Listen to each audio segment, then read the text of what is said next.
I'm so impressed with the speakers that you've lined up. It's great to see Imran again. Imran is the implementation trustee for open banking in the UK, and it's great to see you again. We had a planning meeting last week, and I got to meet Inge Graef, who is professor of competition law at Tilburg University in the Netherlands, and I'm really excited to hear from Inge and Kate Charlet, Director of Data Governance at Google, and Micky Tripathi, National Coordinator for Health Information Technology at the U.S. Department of Health and Human Services in Washington, D.C. So we've got a great group of experts. So I just want to dive right in, if I could, and start off with a question to Inge about the importance of data portability just at a fundamental level around encouraging competition and innovation in an economy, and what examples you could provide from the UK in a couple of minutes. Inge? Yeah, thank you very much. It's a pleasure to be part of this discussion.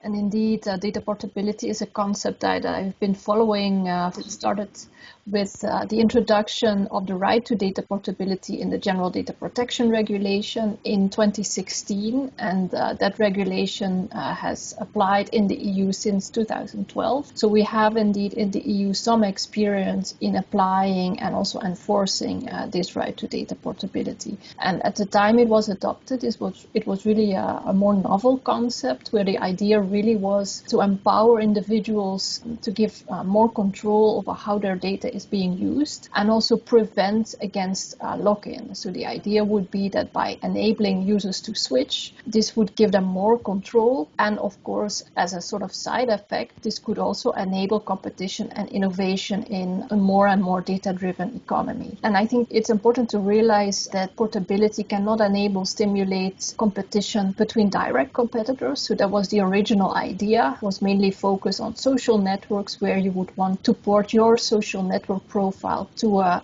competitor. However, what we also saw is that portability can also enable types of competition and types of innovation that one might not have predicted, in terms of complementary services, where the data that is originally gathered from one service can also be used to develop and implement novel services that build on the original data set but have a different functionality. So data can be used for different purposes, and all those purposes can now be enabled through this concept of data portability. So since that data protection concept, we have also seen in the EU that portability was implemented in specific sectors, where there was more specific focus made on what sort of modalities we would want to have for enabling portability, what types of standards would need to be put in place. So you can think of the financial sector with the Payment Services Directive 2, maybe some have heard about it, but it was also implemented in consumer legislation, for instance, where consumers now have a right to bring their data to a new service when they terminate their contract, and also in energy, this is being implemented. So we have some experience where we started from this general concept as a data protection vehicle, but now also we see that in specific sectors, stronger and more specific forms of data portability are becoming introduced, which is all around this idea of enabling user empowerment, stimulating competition, and stimulating innovation. Very helpful starting point, and I thank you for that bit. But I'd like, if I could, Inge, to shift to Imran and then Kate. And Imran, if you could just start by giving some of the benefits that have been realized by companies as these data portability regimes have been implemented, both incumbents and new entrants, from your perspective, please. Sure. Hi, Senator Deacon, and hi, everyone. It's great to spend a bit of time spreading lessons from our journey to Canada. And I have high hopes for data portability in Canada. Very quick update on where we are as a program. As Inge mentioned, financial services is probably the impact zone when it comes to data portability, at least here in the UK. And born out of PSD2, we've worked very hard to try and create a suite of standardized APIs that consumers can use in a simple and secure way to share their information with authorized third parties. It's been a long and hard journey. Getting incumbents to build technology is hard when you run them. When you regulate them, it's even harder. But I'm very pleased to say that we are very close to the end of the implementation. And I'm very pleased to say that we have a thriving ecosystem that is emerging on top of what we call the open banking rails. So that's the infrastructure that underpins our version of data portability as it relates to current accounts or what you'd call checking accounts.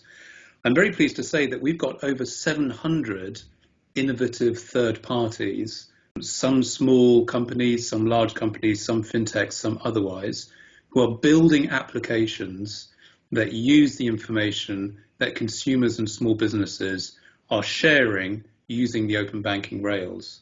We've got approximately 100 that are what I would call in production. That's banks that are in production, and approximately 200 third parties. So that's effectively fintechs that are in production, with another 400 or so in the pipeline.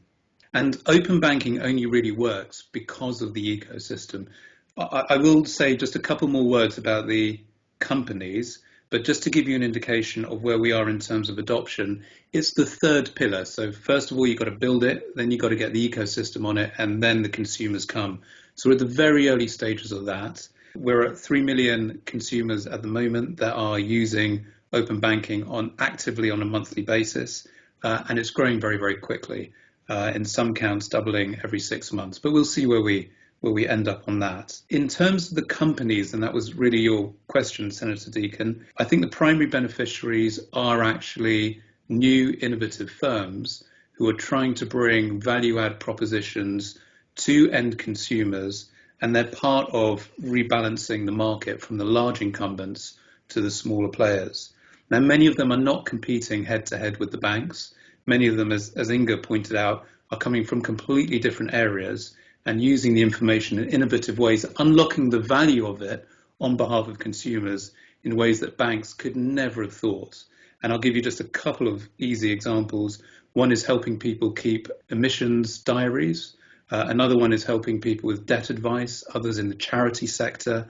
There are others even, it was acquired only very recently, a small fintech that works in the polling sector, but can now augment the information from their panels with financial data, with obviously the customer's consent to provide better polling product.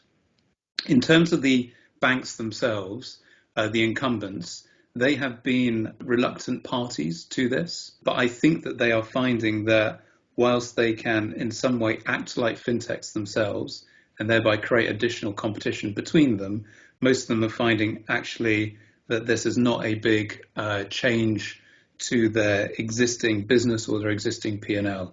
And I think they've taken some solace from that, in fact. So this isn't the great existential disintermediation of the incumbents that many feared at the outset, but it's actually helping their customers create more value by doing different things with other parties. That's a tremendous start. And Kate, I'd love you just to look at it, this same question from the perspective of big tech at Google and your project, specifically the data transfer project.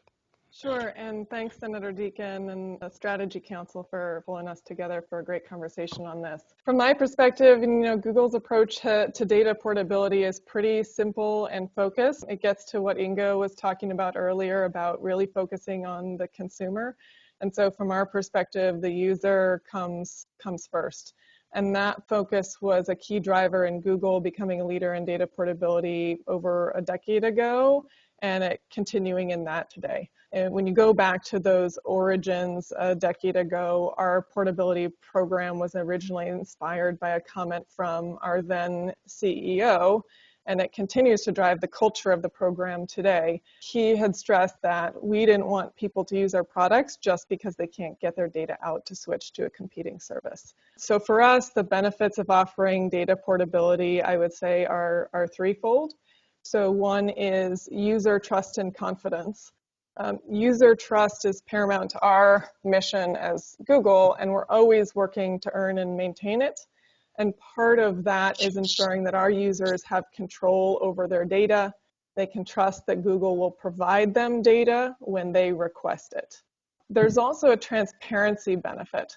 we find that portability can be a tool for transparency. It allows, when they export their data, it allows users to see what data is stored in their Google account. And then, of course, what we've been already talking about in this discussion is innovation and quality of products. Data portability actually gives us as a company confidence in the quality of our products, because like our CEO urged, portability gives us a greater sense that people are using Google products because we're actually giving them a product that is good and that works best for them. And since we know that consumers can and will use competing online services, portability also always keeps us striving to build great products and constantly innovating, constantly improving them. And that's good for us, for our business. It's also good for our users. So it really is a space where there's a lot of aligned in all directions. Thanks, Kate. And that's a really interesting perspective for a major incumbent. This helps them ensure that their businesses remain relevant. Micky, if I could move to you. In Australia, there's been this sector-specific approach. They've started with consumer data right, building it out as they implement it. Canada is proposing potentially sector-specific data mobility frameworks. As somebody who's spending all their time looking at health information, and I know the systems are very different between Canada and the United States, but from your standpoint, where do you see the best place to start? Probably two pieces of information that people are most concerned about, their money and their health data. But where do you see the best place to start, and what sort of issues are you grappling with as you consider moving your projects ahead? Thanks, first off, for the opportunity to be here today. In terms of healthcare itself, and interoperability across systems, it's a little bit different in nature than in most other sectors, because while in most other sectors, we don't typically think of sharing customer level information across businesses as being something that necessarily needs to be encouraged. There's a recognition of proprietary data and competition, things like that. In healthcare, we think of that very differently, right? I think, as all of us appreciate, that the sharing of patient medical record information is seen as a high value, both with respect to the impact it can have on reduction in cost, so that people aren't doing redundant tests, for example, because they don't have the imaging results that were just performed perhaps recently at another hospital or another medical setting, as well as the improvement in quality and safety that you would get from having a more holistic view of a patient's medical record background as you make clinical decisions. So that's always been there as a part of the benefit of interoperability, and I think as we've developed more and more of interoperability across EHR systems, we've started to see some of those benefits develop. But we're now maturing in the approach. In the US, we've invested something like $40 billion in electronic health record systems just from the government side since 2010, so that now 90% of provider organizations in the country, and that's hospitals and ambulatory providers, have electronic health record systems that are capable of interoperating with other systems using standards-based approaches. And so now we're at the point of saying, how are we going to take that and move us to the next level of interoperability? And I was very interested to hear Imran's comments, because the approach that we're taking in the US is very similar to the approach that he was just describing. Just to say that in 2016, there was a law passed that was signed by President Obama and then Vice President Biden called the 21st Century Cures Act, that required in that act a couple of things related to data interoperability or portability, as we're describing it here. One is that it kind of flipped the approach of data sharing from permission for provider organizations to share information with each other to an obligation. So up until then, there was a law called HIPAA, which is the Health Insurance Portability and Accountability Act, which essentially governed privacy and data sharing, which was very permission-based in the sense that you had the permission to exchange information without patient consent under certain conditions, but the provider organization always was able to not share information. And so what we found is that a lot of organizations, or too many organizations, viewed it from a compliance perspective, which is to say, I'm not going to share the information unless I have a very good reason to share the information.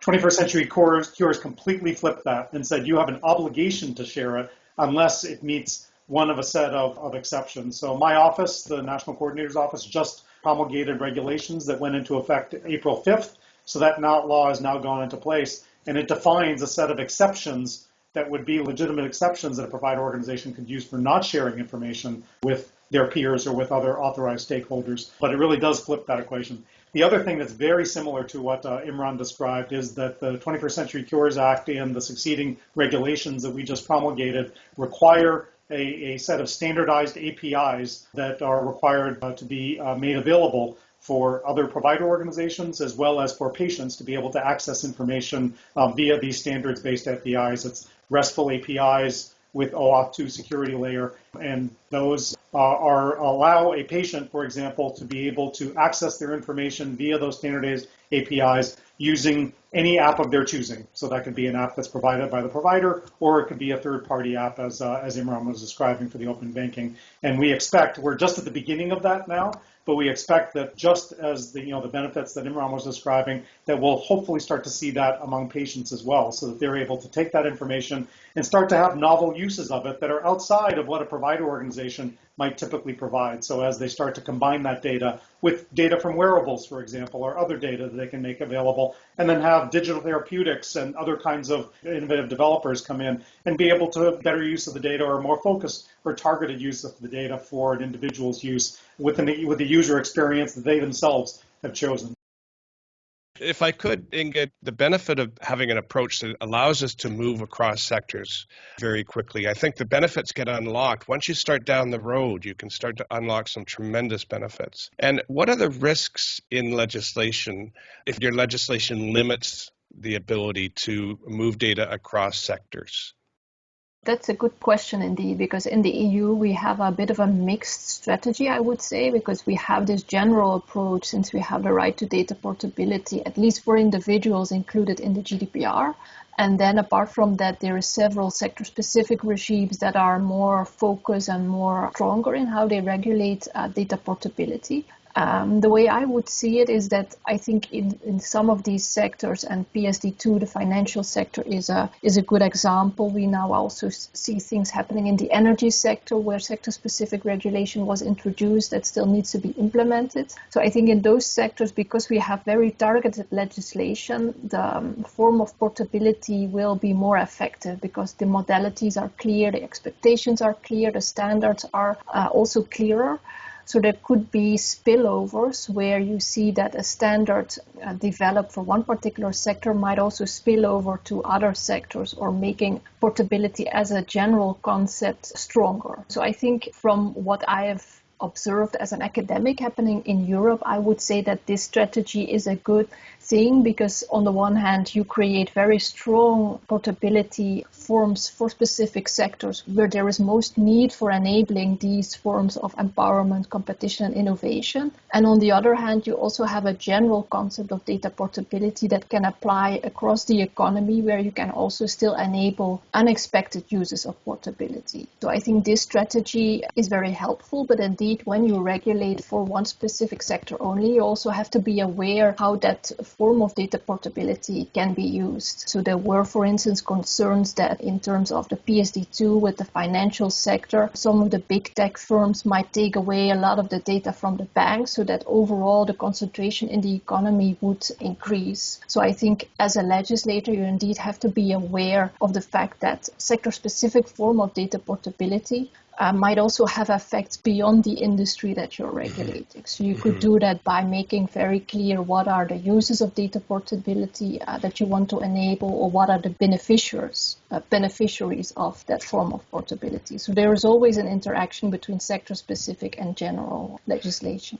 Inge, thank you very much, because that leads well into the next question I'm going to ask Kate and then Imran to speak to. There's a point of contention in terms of what types of data must be shared. I like the perspective that you described from Google, Kate, but how do you help get those competing interests resolved where incumbents feel certain data that perhaps should be shared and isn't proprietary, they feel is proprietary? And how do you resolve those issues? So provide some insights in terms of how you see addressing that point of contention. Sure, happy to. So in terms of what data is shared, I think the guidance under GDPR on this point is really reasonable, which is that portability should include provided and observed data. So this, in our case, includes things like emails, your search history, your photos. Those guidelines don't require portability for inferred data, like ads interest categories, which tends to get into some of the complications that you mentioned. So for Google, we offer portability for 70 plus of our products. It includes Chrome, Gmail, Drive, Search, YouTube, and users are able to export their data in a variety of industry standard formats that they can select based on product or type of data or the intended use. So the example probably most of us here can identify with is a user can export their Google Doc from Google Drive as a .docx file that you can then easily use in Microsoft Office.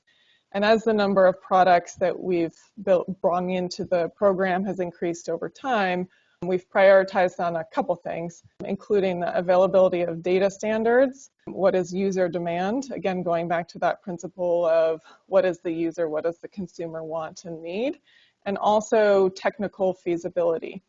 And that's something we've built into Google's own export product that it's called Takeout, but it's also a practical approach that we've been bringing into our industry, the initiative that we launched with our industry partners, the Data Transfer Project, that expands user access to data portability by making it possible for any company to build secure and scalable direct data portability solutions. And so I think the simplest criteria that we've used in that conversation within the Data Transfer Project is to align on data type. And that's why, for example, the current set of implementations in our project are focused on photo sharing, video sharing as data types that work really well because they're a very specified data type. All of the partners that are working on it have some sort of product involving photos.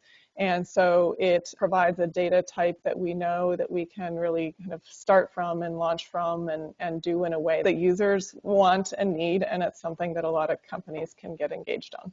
Thanks very much. Imran, what thoughts you have resolving this contention often between incumbents and new entrants as to what data should be shared and the rights of consumers?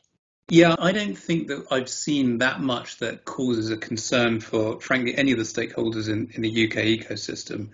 But broadly speaking, I think, Kate's right. The kind of information that she's talking about there is the kind of information that is required to be shared by the banks under the open banking regulations, which, as Inge said, comes from PSD2.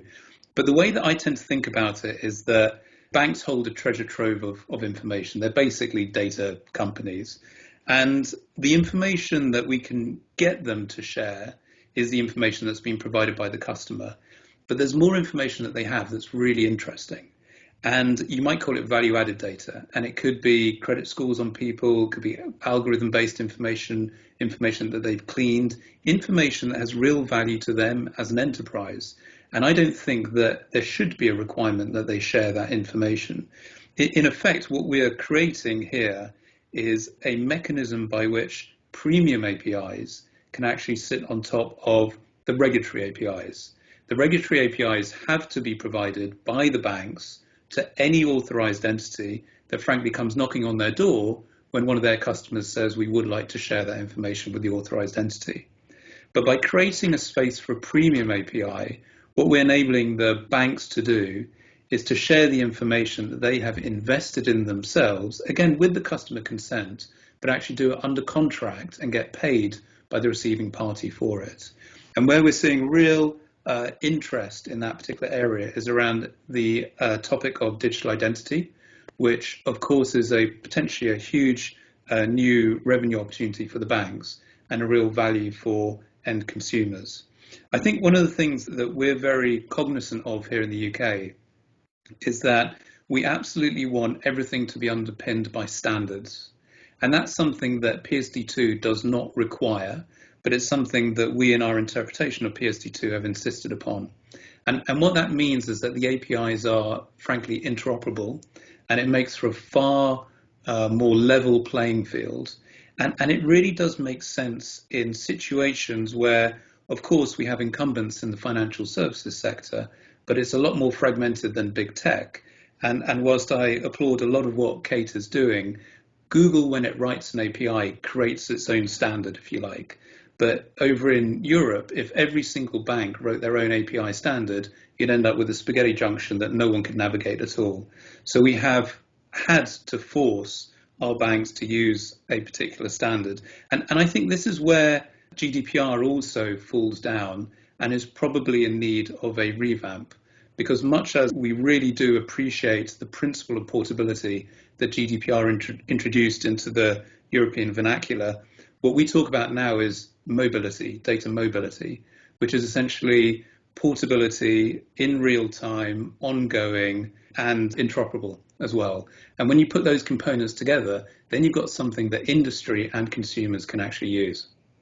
Really great insight. Breathing life into data portability, and how do we get consumers aware of their options? What are some of the challenges in getting going here? The reality is there's certainly in Canada a lack of understanding of the extent of the value that consumers can get from their data and the benefits that it can bring, and often a concern about sharing data because of the fact they see risks in it. They don't see what's already going on with their data in the world. How are you seeing getting going and getting started from your standpoint in making consumers aware and some of the challenges and best practices? Yeah, it's an interesting and challenging question, particularly in healthcare, which is a little bit different than financial data, for example. Throughout the course of our lives, I think most people have an interest in their financial data and wanting to be able to have access to it to do a variety of things. Healthcare, it's unclear right now, certainly in the US as we approach it.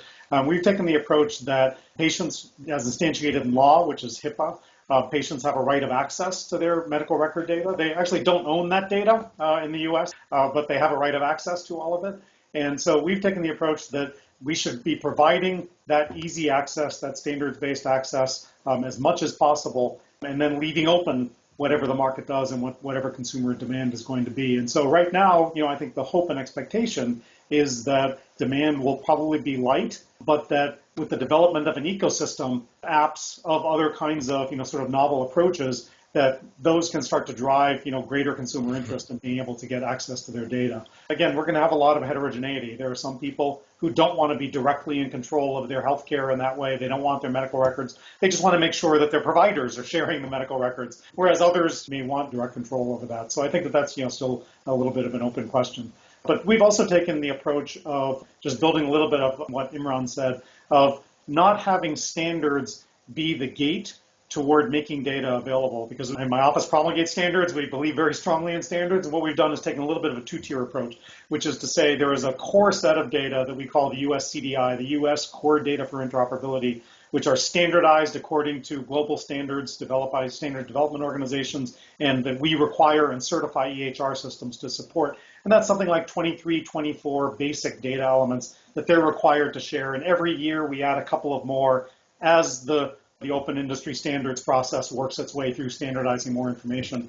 But we also don't want that to be the rate limiting step for the sharing of data. So we have this broader concept that again came from the 21st Century Cures Act called EHI, which is Electronic Health Information.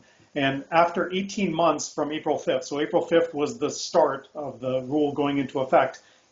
For the first 18 months, provider organizations are required to make available a US CDI, just those structured data elements via these RESTful APIs. But after that, they're required to make available what's called EHI, which is all of the information in whatever form it is. So we're not putting any requirements on that. We just say you have to make it available in whatever form it is, whether it's non-standardized or text narratives, whatever it is. And then the assumption is that there will be an ecosystem. Developers will jump in who will develop algorithms and develop approaches for parsing that data and making sense of it. And hopefully that'll add to the value that consumers feel by having access to their data. So you've had a stepped approach and believing that early adopters will start to bring in others to the table and the value will be seen and then shared. Yep. Amongst others. Kate, do you have any thoughts in terms of how to build that momentum and how to get consumers well aware of their competitive options and value of their data when they can apply it in different organizations? Yeah, sure. I mean, first, I think you take advantage of some of the momentum. We've seen probably 60 times the number of downloads today than we do a decade ago.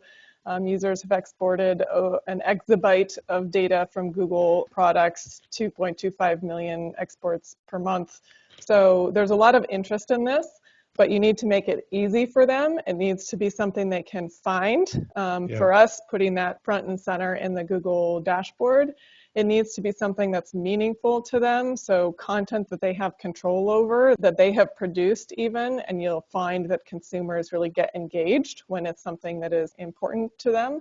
and then just making it really easy. The data transfer project aims to allow people to directly transfer their data.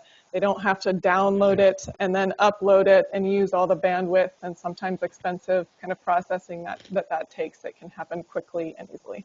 Great. Thank you, Kate. Imran and then Inge, and then we're going to have to start to wrap up, I'm very sad to say. But if you could just talk about the kind of enforcement that's required to make sure that the goals of encouraging competition and innovation are actually achieved while protecting consumers and their data. What observations do you have in that regard, Imran?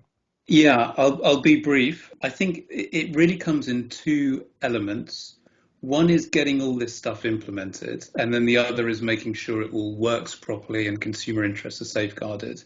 I think for most industries, this is a big jump, and to implement something like this, and it does have to be done across an industry at broadly the same time, otherwise you get different incumbents shouting that they're having to go faster than others and you end up moving at the pace of the slowest. You do need to concentrate a lot on implementation, and then enforcement around that implementation is really quite an exercise. And that's one of the things that we've ended up using our Competition and Markets Authority, so our antitrust authority, to wield that stick, if you like, to make sure that we can get an entire industry to produce these APIs at the same time, to the same level, at a standard. Then once they're built, you begin to shift your attention away from the providers of the information, providing that their performance is at an acceptable level, and begin to look at the recipients of that information. So the authorized third parties that are developing the propositions, bringing them to customers, winning their consent to get a look at the information and do something with it. And I think that's really kind of the next challenge, if you like. We need to keep a very careful eye on the third parties, make sure that they are doing what they say that they're doing and they're looking after customers' data in an appropriate fashion. And that's really where you get this very interesting dynamic between the sector-led approach, and then it comes into the horizontal, which is the citizen's right, if you like. So we actually have a really interesting position. What happens when data leaves the regulatory boundary of the regulatory perimeter of PSD2 and goes into GDPR? And I want to make sure we don't lose anything in the cracks, but I'll tell you next year. Well done. Inge, anything you have to add to Imran? And then if you could offer one piece of advice, and I'm going to go to each of you as we wrap up here, one piece of advice as to others who are starting to design a data portability regime, if you could. Yeah, sure. I indeed agree a lot with what Imran has been describing, that indeed for these sector-specific regimes, you need a very strong regulator that can put a lot of effort into implementation and later on also enforcement. And I think what makes the GDPR, right, to data portability, a bit special versus other rights in the GDPR is that data portability is quite of a hybrid nature, because it brings together this idea of user empowerment, competition and innovation. And there you will see that you might also want to create collaboration between the competition and the data protection authority, because what we have seen in Europe is that also portability has sometimes already been used in merger decisions where the competition authority was interpreting what the scope of the right to data portability in the GDPR was as a sort of boundary that could help competition concerns, preclude competition concerns from occurring. So collaboration mechanisms across different areas are very important. And then in terms of the lessons that you asked me for, just very briefly, I think one important lesson when designing such a portability concept is to be as clear as possible on what the scope is, the elements or the time limit for which data portability needs to be enabled. And we've seen some discussions in Europe, especially on what type of data is included, which creates a lot of uncertainty and may also delay the implementation. So clarity is of the essence, I would say. Thank you, Inge, very much. Micky, do you have one piece of advice, one lesson learned that you'd like to share with us? Yeah, I think it's making the basis of interoperability based on modern internet conventions and standards and approaches. When we moved to RESTful APIs, what that did is it brought in developers from other sectors. So you had big platform vendors like Google, Apple, Microsoft, Salesforce, as well as fintech developers, others who started jumping into healthcare. And I think if we learned nothing else from the internet, it's that more people create better products, create better and more innovative solutions. So you want as many minds as possible working on your problems. Love it. Thank you very much. Kate, one piece of advice to us in Canada? I would say for consumers, focus on what people want, choose uses that are meaningful to them, flexible for different needs, and easy. And for companies, make it scalable. Think through the system of APIs, in our cases adapters, that make it so you can scale and connect to any company that's participating and not have to build those individually between companies. Great, thank you. And Imran, one last piece of advice so we don't screw it up here in Canada. Yeah, advice is very straightforward. Start with a vision and then work backwards. Don't do what we did in the UK. Just go running down like mad things and then try and figure out what the vision is afterwards.